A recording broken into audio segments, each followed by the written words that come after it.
Hello दोस्तों, राज MD online classes में आप सभी का स्वागत है। दोस्तों, हमारा टॉपिक चल रहा था, भारत का भूगोल चल रहा था। दोस्तों, उसमें हमने पिछले टॉपिकों में जितने भी सामान्य परिचय पढ़ा है भारत का, उसका आज हम लाइव टेस्ट लेंगे। दोस्तों, जो हमारे एग्ज़ाम के इम्पोर्टेंट क्वेश्चन जो एग्ज़ाम में आए हुए हैं पिछली साल या पिछले पेपरों में, उन पेपरों का हम उन पेपरों में से जो क्वेश्चन इंपॉर्टेंट आए हुए हैं उनका हम जिक्र करेंगे। दोस्तों, आज हम जो इस टेस्ट के माध्यम से हमारी प्रिपरेशन को और भी मजबूत करेंगे। दोस्तों, अब बढ़ते हैं पहले क्वेश्चन पर।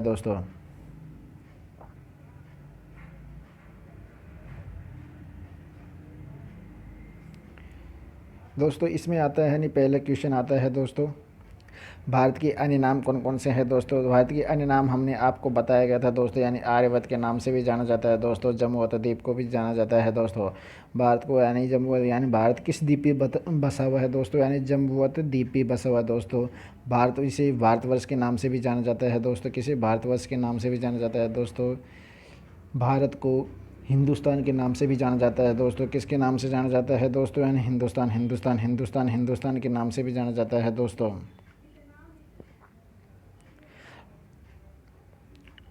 और इंडिया के नाम से भी जाना जाता है। दोस्तों, किसके नाम से जाना जाता है। दोस्तों, इंडिया के नाम से भी जाना जाता है। दोस्तों, भारत की राजधानी है नई दिल्ली। दोस्तों, क्या है भारत की राजधानी? नई दिल्ली है। दोस्तों, भारत की नई राजधानी नई दिल्ली है। दोस्तों, अगला क्वेश्चन आता है हमारा भौगोलिक स्थिति। भारत की भौगोलिक स्थिति देखनी है। दोस्तों, भारत का भौगोलिक स्थिति किस दिशा में स्थित है। जो हमारा भारत है उत्तर पूर्वी गोलार्ध में ही स्थित है। दोस्तों, आपको बताया गया था। दोस्तों, भारत उत्तरी गोलार्ध विश्व के मानचित्र में भारत उत्तरी गोलार्ध में स्थित है। दोस्तों, भारत के अक्षांश विस्तार देखते हैं। दोस्तों, भारत का अक्षांश विस्तार आपको हमने बताया गया था। दोस्तों, 8 डिग्री 4 मिनट अक्षांश से लेके यह 37 डिग्री उत्तरी अक्षांश तक है। 37 डिग्री 6 मिनट उत्तरी अक्षांश तक है। दोस्तों, आपको बताया दिया 8 डिग्री 4 मिनट उत्तरी अक्षांश जो हमारे इंद्रकोल को नापता है, जो तमिलनाडु की कन्याकुमारी में मान जाता है। दोस्तों, उसी प्रकार 37 डिग्री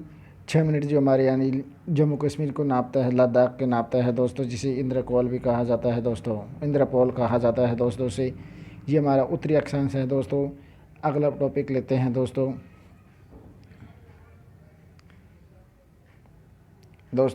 अगला टॉपिक है हमारा। दोस्तों, भारत देशांतरीय विस्तार। भारत का देशांतरीय विस्तार बताना है। दोस्तों, देशांतरीय विस्तार बताया गया था। दोस्तों, आपका 68 डिग्री 7 मिनट पूर्वी देशांतर और 97 डिग्री 25 मिनट ये पूर्वी देशांतर। दोस्तों, 68 डिग्री 7 मिनट ये हमारा पश्चिमतम स्थान है, गुहार कहाँ है? गुजरात में स्थित है। दोस्तों, और 68 डिग्री 7 मिनट पूर्वी देशांतर कहाँ? हमारे गुजरात के पश्चिमतम स्थल स्थल है। दोस्तों, और दूसरा है 97 डिग्री 25 मिनट। दोस्तों, ये पूर्वी देशांतर है जो हमारे अरुणाचल प्रदेश के तवांग क्षेत्र में स्थित है। दोस्तों, कहाँ से? तवांग में स्थित है। दोस्तों, भारत का मानक समय हम 82.5 डिग्री पूर्वी देशांतर स्टैंडर्ड टाइप का निर्धारण हम 82.5 डिग्री के अकॉर्डिंग करते हैं। दोस्तों, जो हमारे इलाहाबाद की मिर्ज़ापुर से निर्धारित किया जाता है। कहाँ से? दोस्तों, हमारे इलाहाबाद के मिर्ज़ापुर के समीप से निर्धारित किया जाता है हमारा भारतीय मानक समय, 82.5 डिग्री की पूरी देशांतर के आधार पर हमारे भारतीय मानक समय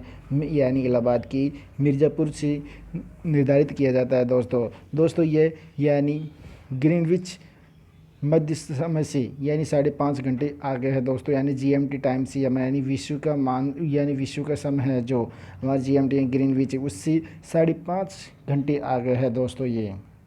दोस्तों, भारत का भौगोलिक विस्तार देखते हैं, लंबाई और चौड़ाई में देखते हैं। दोस्तों, जो उत्तर से दक्षिण तक भारत का भौगोलिक विस्तार है 3214 किलोमीटर। कितने हैं? 3214 किलोमीटर है। दोस्तों, उत्तर से दक्षिण की भारत का भौगोलिक विस्तार देखते हैं, लंबाई और चौड़ाई में देखते हैं। दोस्तों, और पूर्व से पश्चिम में है 2933 किलोमीटर है। दोस्तों, कितने? 2933 किलोमीटर है। दोस्तों, ये हमारा भारत का भौगोलिक विस्तार है, लंबाई और चौड़ाई में है। दोस्तों, अगला क्वेश्चन लेते हैं हम। दोस्तों, कौन सा है अगला क्वेश्चन? देखते हैं आगे।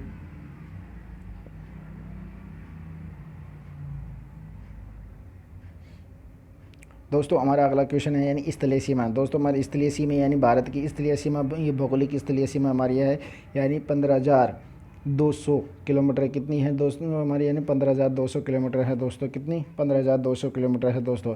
दोस्तों हमारे जलीय सीमा, जो हमारी तटीय सीमा को नाम से जाने, जलीय सीमा हमारी है यानी 7516.6 किलोमीटर दोस्तों, यानी 7516 किलोमीटर हमारी यानी जलीय सीमा है दोस्तों। कितनी बनाती है हमारी जलीय, भारत की जलीय सीमा बनाती है यानी 7516.6 किलोमीटर बनाती है, और स्थलीय सीमा 15,200 किलोमीटर बनाती है दोस्तों भारत की। दोस्तों हमारी आती है प्रादेशिक जल सीमा, यानी ये जो हमारी तटीय सीमा होती है, जो हमारे ये समुद्री यानी समुद्री, जो हमने आपको बताया था नोट मील वाला, वो प्रादेशिक जल सीमा है दोस्तों हमारे, यानी 0 नोट मील से लेके या कितने 12 नोट मील तक हमारे भारत की सीमा लगती है। 12 नोट मील से लेके 24 नोट मील तक हम भारत का यानी व्यापार कर सकते हैं, जो आर्थिक से स्तर आता है उसी, और 22 नोट मील से आगे वाला क्षेत्र जो विशेष आर्थिक क्षेत्र में आता है, जिसमें समुद्री जहाज़ों का संचालन किया जाता है दोस्तों। इसलिए हमारा प्रादेशिक जल सीमा यानी 12 नोट मील तक जो समुद्र तक फैली हुई है दोस्तों, कहाँ तक? 12 नोट मील तक दोस्तों। दोस्तों हमारा संकलन क्षेत्र यानी EFZ यानी जो प्रादेशिक जल सीमा से आगे यानी 24 समुद्री मील यानी 24 नोट मील है दोस्तों। कितनी? यानी 12 से 24, जो हमारी जिसमें हम मछली पालन का वो व्यापार कर सकते हैं दोस्तों, यानी मछली पालन का व्यापार कहाँ तक कर सकते हैं दोस्तों? हमारा 24 नोट मील तक कर सकते हैं, 12 नोट मील से लेके 24 नोट मील तक, और 0 से 12 नोट मील तक हमारे यानी जो हमारे तटीय प्रदेशों की सीधाओं को या रेखाओं, तो यहाँ तक हमारे यानी इंडिया की सीमा लगती है दोस्तों, यह जलीय सीमा है दोस्तों। दोस्तों बढ़ते हैं अगले क्वेश्चन पर दोस्तों।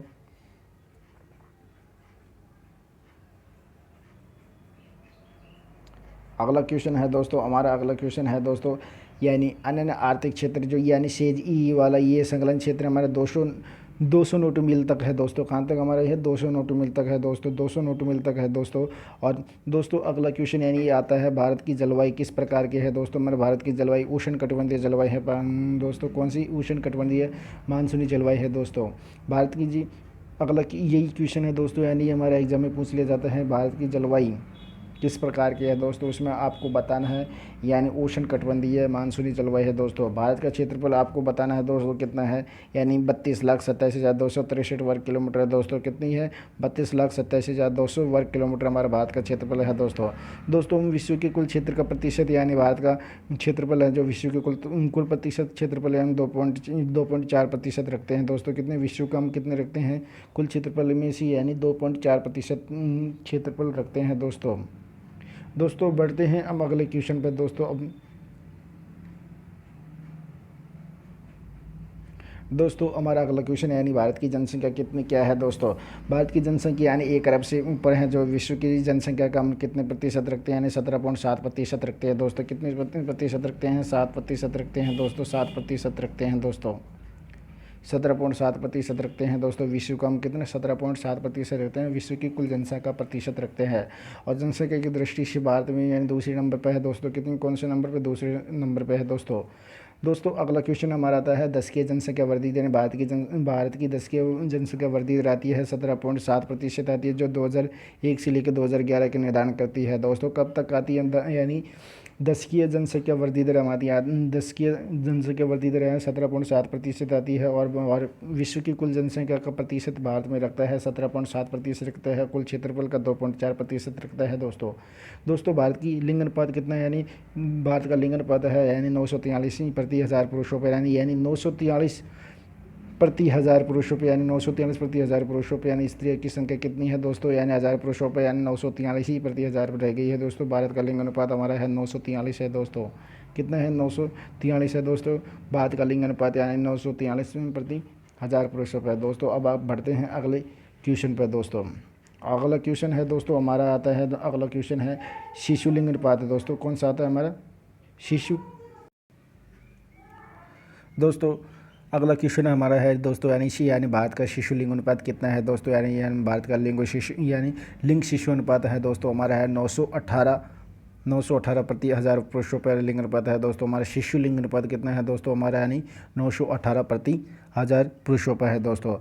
दोस्तों अगला क्वेश्चन आता है हमारे दोस्तों, भारत की जनसंख्या घनत्व कितनी है दोस्तों? यानी भारत की जनसंख्या घनत्व कितनी है? यानी 342 व्यक्ति वर्ग किलोमीटर है दोस्तों। कितनी? 382 व्यक्ति वर्ग किलोमीटर पर है दोस्तों भारत की जनसंख्या घनत्व दोस्तों। भारत की कुल साक्षरता कितनी है? यानी 0% है दोस्तों। कितनी है? 73.0% है भारत की कुल साक्षरता है दोस्तों। 73 पॉइंट यानी कितनी है? और भारत का जनसंख्या घनत्व यानी भारत का जनसंख्या घनत्व कितना है दोस्तों? 382 व्यक्ति वर्ग किलोमीटर है दोस्तों। 382 व्यक्ति वर्ग किलोमीटर। और भारत का लिंग अनुपात कितना है दोस्तों? 943 वर्ग किलोमीटर है, 943 है दोस्तों। और शिशु लिंग अनुपात 918 है दोस्तों। और जनसंख्या घनत्व भारत के यानी 382 है दोस्तों। और भारत की कुल साक्षरता आती है दोस्तों हमारा यानी 43% आती है दोस्तों। दोस्तों ये हमारी इंपॉर्टेंट क्वेश्चन है दोस्तों। और भी आगे देखते हैं और बढ़ते हैं और आगे बढ़ते हैं हमारा इंपॉर्टेंट क्वेश्चन कौन कौन से है और बाकी।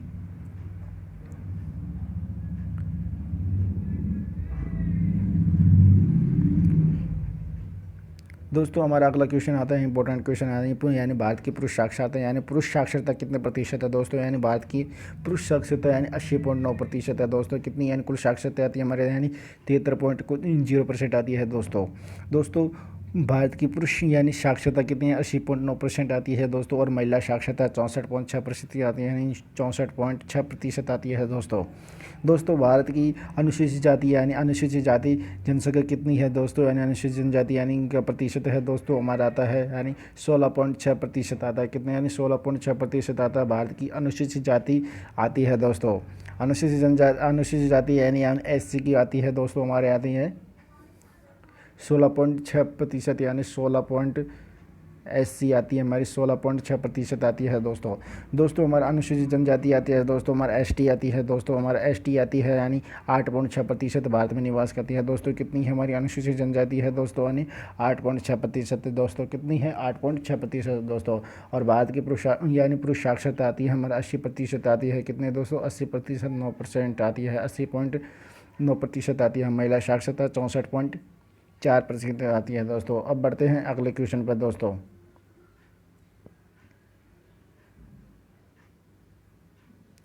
अगला क्वेश्चन है दोस्तों हमारा अगला क्वेश्चन है दोस्तों यानी राज्यों की संख्या कितनी है दोस्तों? भारत में राज्यों की संख्या हमारी यानी भारत में राज्यों की संख्या यानी केंद्र शासित प्रदेश दोस्तों मैंने सॉरी क्वेश्चन एक मिसप्रिंट हो गया दोस्तों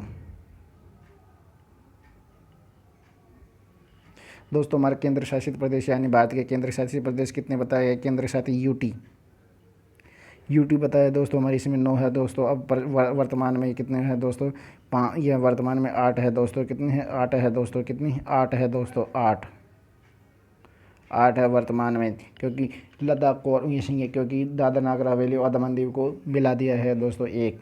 दोस्तों यानी भारत के राज्यों की संख्या है दोस्तों 28 राज्यों की संख्या है। कितनी? 28 राज्यों की संख्या। पहले 29 थी, अब 28 राज्यों की संख्या है दोस्तों। भारत का ज्यामितीय आकार किस प्रकार का है दोस्तों? भारत का आकार किस प्रकार है? चतुष्कोणीय है दोस्तों। कितना? चतुष्कोणीय है दोस्तों। कौन सा? भारत का ज्यामितीय आकार है चतुष्कोणीय है दोस्तों भारत का पर्वतीय क्षेत्र विस्तार कितना प्रतिशत है दोस्तों? यानी भारत का पर्वतीय क्षेत्र प्रतिशत 10.7% है दोस्तों। कितना? भारत का पर्वतीय क्षेत्र का विस्तार कितना प्रतिशत है दोस्तों? यानी 10.7% है दोस्तों। ये हमारे भारत का इंपॉर्टेंट क्वेश्चन है दोस्तों जो हमारी पिछली क्लासों में हम पढ़ चुके थे, जो हमारे एग्जाम में आए थी लास्ट ईयर में एग्जामों में दोस्तों। और आगे बढ़ते हैं अगले क्वेश्चन पे दोस्तों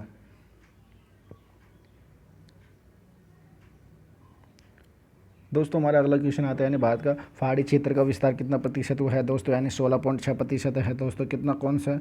16.6% है दोस्तों। भारत के पहाड़ी क्षेत्र का विस्तार 16.6% है दोस्तों अगला क्वेश्चन हमारा है पठारी क्षेत्र यानी भारत के पठारी क्षेत्र का विस्तार कितना प्रतिशत है? 27.7% है दोस्तों। कितना?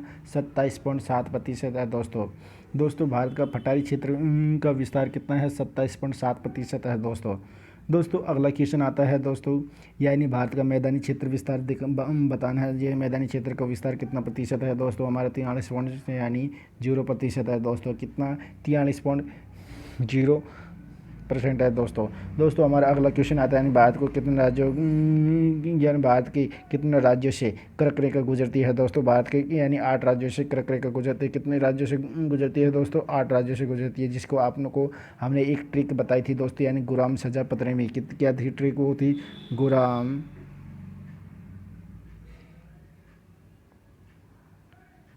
छज्जा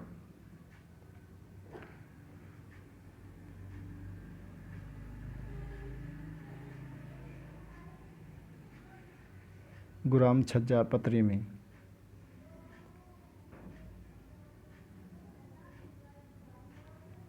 दोस्तों हमने आपको ये ट्रिक बताई थी ग्राम सज्जा पत्र में, यानी गु का मतलब होता है यानी गुजरात आता है, और रा का मतलब होता है राजस्थान आता है दोस्तों, जो हमारे पूर्व यानी पश्चिम से पूर्व की ओर इसका विस्तार है दोस्तों।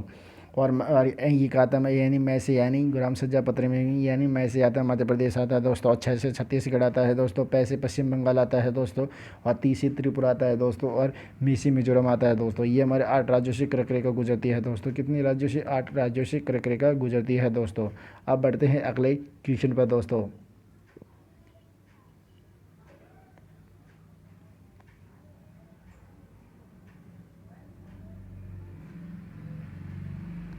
दोस्तों हमारा अगला क्वेश्चन आता है दोस्तों अब ये, भारत के मुख्य स्थलीय भूभाग का अक्षांशीय विस्तार किन अक्षांशों के बीच से गुजरता है दोस्तों? यानी हमारा भारत के मुख्य स्थलीय भूभाग जो अक्षांशीय विस्तार किन अक्षांशों के बीच से गुजरता है दोस्तों? हमने आपको बता दिया गया था, यानी 8 डिग्री 4 मिनट यानी उत्तरी अक्षांश से लेकर 37 डिग्री 6 डिग्री उत्तरी अक्षांश के मध्य से गुजरता है दोस्तों। दोस्तों हमारा अगला क्वेश्चन आता है दोस्तों, भारतीय मानक रेखा किन राज्यों से होकर गुजरती है दोस्तों? आपको हमने बताया था दोस्तों, ये ट्रिक भी बताई थी दोस्तों मैंने पिछली वीडियो में दोस्तों, जिसमें से हमारी यानी 5 राज्यों से होकर गुजरती है दोस्तों। यानी भारतीय स्टैंडर्ड टाइम यानी कितने राज्यों से होकर गुजरती है दोस्तों? हमारे 5 राज्यों से गुजरती है। कितने? 5 राज्यों से गुजरती है दोस्तों। 5 राज्यों से, जो 5 राज्य कौन कौन से हैं दोस्तों? इसमें आता है उत्तर प्रदेश, मध्य प्रदेश, छत्तीसगढ़ और आंध्र प्रदेश की, यानी यूपी एमपी छत्तीसगढ़ और उड़ीसा और आंध्र प्रदेश से हमारी यानी कि यह कौन सी रेखा है? स्टैंडर्ड टाइम रेखा गुजरती है दोस्तों। यानी स्टैंडर्ड टाइम यानी मानक रेखा गुजरती है कितने राज्यों से? यानी 5 राज्यों से गुजरती है दोस्तों। दोस्तों हमारे यह अगला क्वेश्चन आता है दोस्तों, भारत में शीर्ष 5 तट रेखा वाले राज्य क्रमशः कौन से है दोस्तों? यानी जो हमारे तटीय रेखा को टच करते हैं, उन तटीय रेखा उनके राज्यों की अकड़ों आती हैं दोस्तों। हमारा आता है पश्चिम वाले पर, आपको पता था, यानी 2 तट के आधार पर बांटा गया, तो पूर्वी तट और पश्चिमी तट। पश्चिमी तट वाले हमारे हैं गुजरात, आंध्र प्रदेश, तमिलनाडु। गुजरात, आंध्र प्रदेश, तमिलनाडु है दोस्तों, और महाराष्ट्र और केरल है दोस्तों। ये हमारे तटीय वाले राज्य है दोस्तों, तटीय राज्य वाले। दोस्तों अगला क्वेश्चन आता है, भारत में कर्क रेखा कितने राज्यों से होकर गुजरती है दोस्तों? यानी 8 राज्यों से होकर गुजरती है। आपको हमने ट्रिक भी बता दिया गया था, कितने राज्यों से होकर गुजरती है? यानी 8 राज्यों से गुजरती है दोस्तों। भारत की 5 तटीय रेखा वाले राज्य क्रमशः बताना है दोस्तों। हमारे सबसे अधिक तटीय रेखा हमारे दोस्तों यानी गुजरात से लगती है, उसके बाद आंध्र प्रदेश से लगती है, फिर उसके बाद तमिलनाडु से लगती है, उसके बाद यानी मध्य प्रदेश से या महाराष्ट्र लगती है दोस्तों, उसके बाद केरल से लगती है। केरल से, इन 5 में से सबसे कम केरल से लगती है और सबसे अधिक गुजरात से लगती है दोस्तों। ये हमारे क्रमशवाही तटीय रेखा का विस्तार है दोस्तों। अब बढ़ते हैं अगले क्वेश्चन पे दोस्तों। दोस्तों हमारा अगला क्वेश्चन आता है दोस्तों, यानी भारत में कर्क रेखा स्थित, यानी कर्क रेखा पर स्थित शहर कौन सा? यानी कर्क रेखा का जो कर्क रेखा गुजर रही है उस पर स्थित शहर कौन सा है दोस्तों? उसमें हमारा अगला क्वेश्चन आता है दोस्तों। अगला क्वेश्चन है दोस्तों,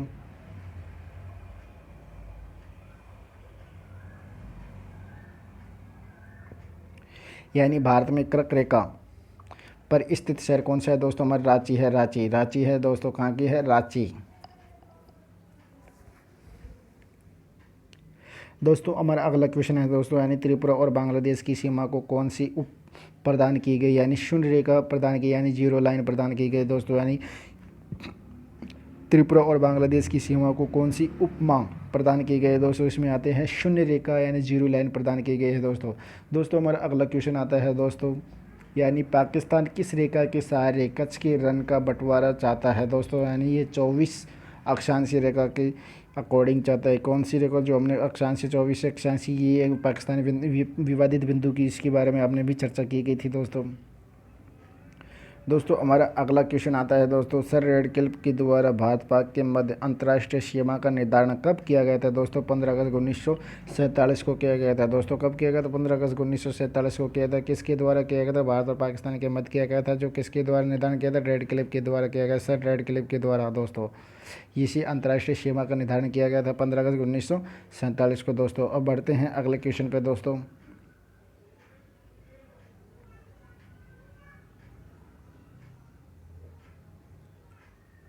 दोस्तों हमारा अगला क्वेश्चन है दोस्तों, अब ये रहा आपकी स्क्रीन पर, भारतीय विभाजन के पूर्व भारत अफगानिस्तान की सीमा रेखा का क्या नाम है? भारत और अफगानिस्तान की सीमा रेखा का क्या नाम है?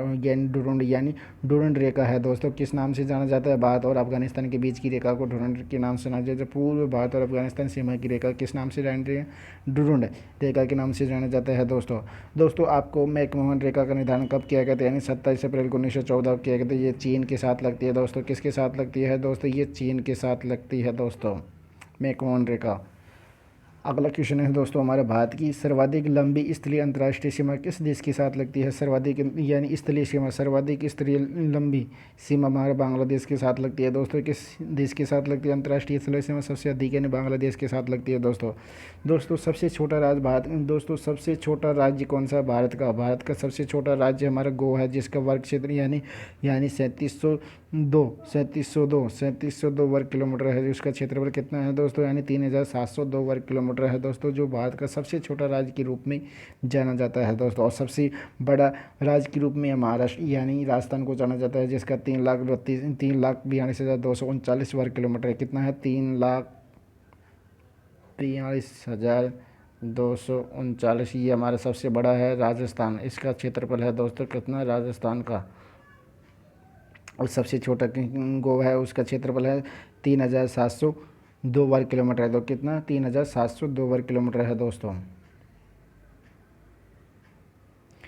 अब बढ़ते हैं अगले क्वेश्चन पर दोस्तों ये रहा हमारा अगला क्वेश्चन। सबसे छोटा केंद्र शासित प्रदेश कौन सा है? यानी सबसे छोटा केंद्र शासित प्रदेश है दोस्तों लक्षद्वीप है, जिसका 32 वर्ग किलोमीटर। कितना है दोस्तों? कितना? 32 वर्ग किलोमीटर है। कितना है दोस्तों? 32 वर्ग किलोमीटर है दोस्तों। 32 वर्ग किलोमीटर है दोस्तों। कितना है? 32 वर्ग किलोमीटर है दोस्तों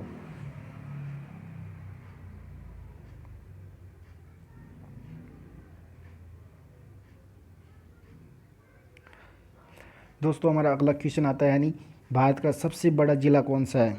भारत का सबसे बड़ा जिला कौन सा है दोस्तों? हमारा भारत का सबसे बड़ा जिला यानी कच्छ है, जो दोस्तों जो हमारे गुजरात में पड़ता है, जिसका क्षेत्रफल है दोस्तों 45,652 वर्ग किलोमीटर। कितना है? 45,652 किलोमीटर है दोस्तों भारत का यानी सबसे छोटा जिला कौन सा है दोस्तों? माहे है, जो पांडुचेरी में 9 वर्ग किलोमीटर है। कितना? माहे जिला है जो यानी कहाँ पे है? ये पांडुचेरी में पाया जाता है, जिसका क्षेत्रफल है 9 वर्ग किलोमीटर है। सबसे बड़ा जिला है हमारे दोस्तों, यानी भारत का सबसे बड़ा जिला है कच्छ है, जो गुजरात के 45,652 वर्ग किलोमीटर है दोस्तों। और सबसे छोटा जिला हमारे माहे पांडिचेरी में है दोस्तों, जो 9 वर्ग किलोमीटर है दोस्तों मरकत द्वीप की संख्या से प्रसिद्ध है दोस्तों, यानी अंडमान निकोबार द्वीप समूह को मरकट द्वीप के नाम से भी जाना जाता है दोस्तों। किसको? अंडमान निकोबार द्वीप समूह को मरकट द्वीप से जाना जाता है, और उसके संज्ञा भी दी गई है, मरकट द्वीप की संज्ञा दी गई है दोस्तों। अब बढ़ते हैं हमारे अगले क्वेश्चन पर दोस्तों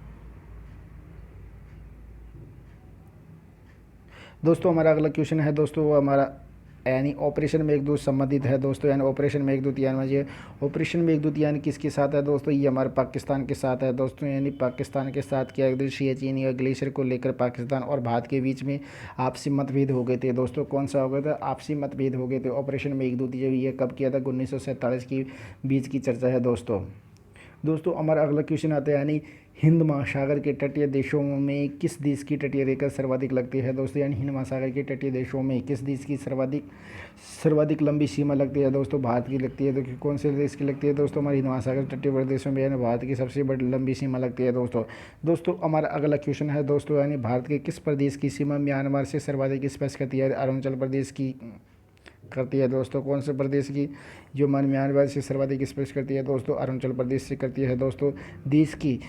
देश में जिलों की सर्वाधिक संख्या दोस्तों यानी भारत का वह राज्य जिसमें यानी जिलों की सर्वाधिक संख्या कौन सा पाया जाता है? यानी यूपी में पाया जाता है दोस्तों, जिसमें 75 जिलों की संख्या है दोस्तों। यानी 75 जिले हैं दोस्तों। यानी देश में जिलों की सर्वाधिक संख्या किस में पाई जाती है? यूपी में पाई जाती है दोस्तों। किस में? यूपी में है दोस्तों। अब बढ़ते हैं अगले क्वेश्चन पर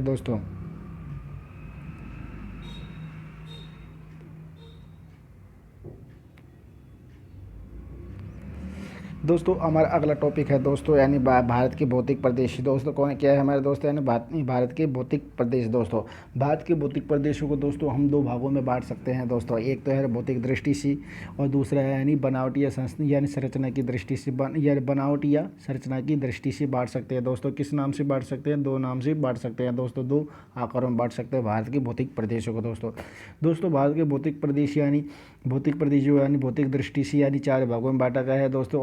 और बनावटी की संरचना को हमने 6 भागों में बांटा गया है दोस्तों। कितने में? 6 भागों में बांटा गया है दोस्तों। भौतिक प्रदेश के 4 भाग कौन कौन से हैं दोस्तों? यानी पहला आता है हिमालय यानी उत्तर पूर्वी यानी उत्तर प्रदेश यानी उत्तरी प्रदेश कौन से? हिमालय आता है। दूसरा भागों में बांट सकते हैं यानी गंगा ब्रह्मपुत्र का मैदान के रूप में बांटते हैं दोस्तों। किसमें? भौतिक दृष्टि से हम गंगा ब्रह्मपुत्र का मैदान नापते हैं दोस्तों। अगला नापते हैं तटीय मैदान व द्वीप के रूप में नापते हैं।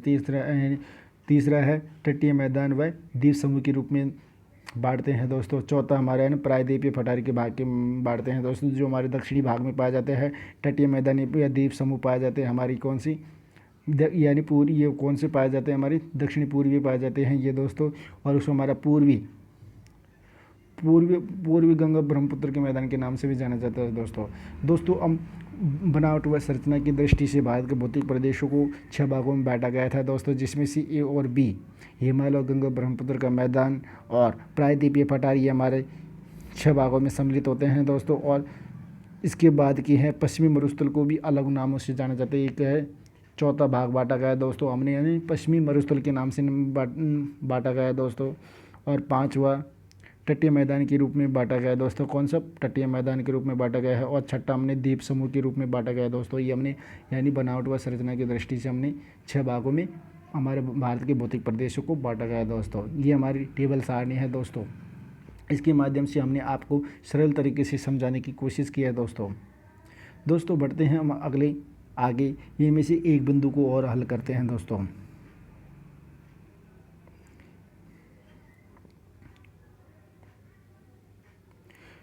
हमने इसमें पहला बिंदु लिया मैंने दोस्तों कौन सा? यानी पहला बिंदु लिया है दोस्तों हमारा पश्चिमी मरुस्थल दोस्तों। कौन सा लिया मैंने? पश्चिमी मरुस्थल दोस्तों। पश्चिमी मरुस्थल का निर्माण है यानी नियोजोइक ईरा की या लियोस्टीन के द्वारा किया गया था। किसके द्वारा निर्माण किया था? यानी नियोजोइक ईरा के द्वारा या लियोस्टीन यानी फिलोस्टीन के द्वारा किया गया था। किसके द्वारा? फिलोस्टीन के द्वारा किया गया था भारत के पश्चिमी मरुस्थल का निर्माण दोस्तों भारत के पश्चिमी मरुस्थल का विस्तार हमारा यानी सारा व ग्रेट पोलियो आर्कटिक से भरा हुआ है दोस्तों। किससे? पोलियो आर्कटिक से भरा हुआ है। ग्रेट पोलियो आर्कटिक जो है सारा मरुस्थल का विस्तार यानी उसकी अंश पाए जाते हैं दोस्तों पश्चिमी मरुस्थल भारत के पश्चिमी मरुस्थल किस तरह का फैला हुआ है दोस्तों? उसको हम मैप की सहायता से समझते हैं दोस्तों। किसकी सहायता से समझते हैं? यानी मानचित्र की सहायता से समझते हैं दोस्तों।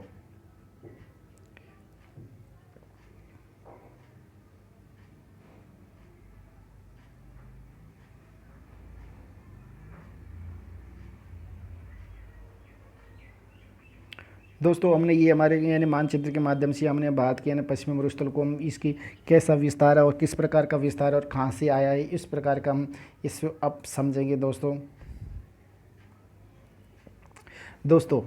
ये रहा हमारा यानी ये हमारे विश्व के संदर्भ में हमने ये मानचित्र बना रखा है दोस्तों। कौन सा? ये विश्व के संदर्भ में मानचित्र जिसमें ये डॉट डॉट और डॉट है जो हमारे सारा मरुस्थल यानी मिट्टी है। ये कौन से मरुस्थल पाया जाता है? जो कौन से यहाँ को अफ्रीका में इसको सारा मरुस्थल के नाम से भी जाना जाता है दोस्तों। किस नाम से जाना जाता है? अफ्रीका में इस मरुस्थल को यानी सारा मरुस्थल के रूप में भी जाना जाता है दोस्तों ये तेज़ हवाओं के साथ यानी अरब प्रदेश की ओर बहती हुई आते हैं, जिसमें अरब प्रदेश में इस मरुस्थल को यानी कबीर मरुस्थल के नाम से भी जाना जाता है दोस्तों। यानी अरब प्रदेश में बहती हुई ये यानी मरुस्थल की यानी मिट्टी वाली धारा किस नाम से जाना जाता है दोस्तों? यानी कबीर मरुस्थल के नाम से भी जाना जाता है दोस्तों।